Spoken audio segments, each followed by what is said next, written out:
I was always a young person who had a good handle on her money. At 16, I got my first job as a tutor and would only take out only $10 a week from my paycheck for fun stuff.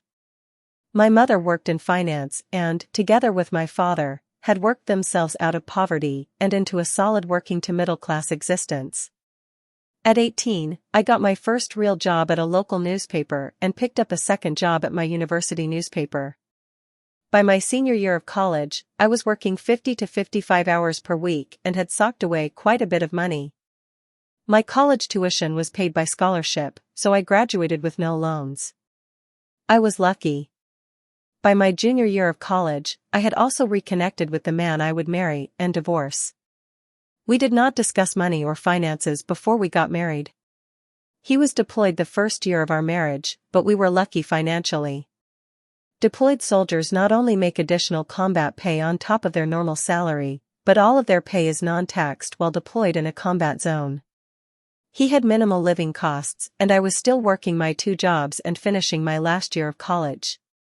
We put a lot of money into our joint savings account that year. The first major crack in our relationship was a court judgment that came in my mail while he was deployed, after a debt collector took him to court over a few $1000s. I had no idea debt collectors could even take you to court, and it was humiliating to have to call the court for information and admit I didn't even know my husband's financial history. I set up a payment schedule to get this debt paid off during his deployment. He came back from deployment and we moved in together at a military base. We bought a car together and put both of our incomes in a joint account.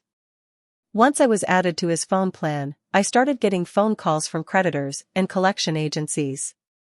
He had thousands more in old debt that did not pay, a fact he left out when he told me his credit wasn't great.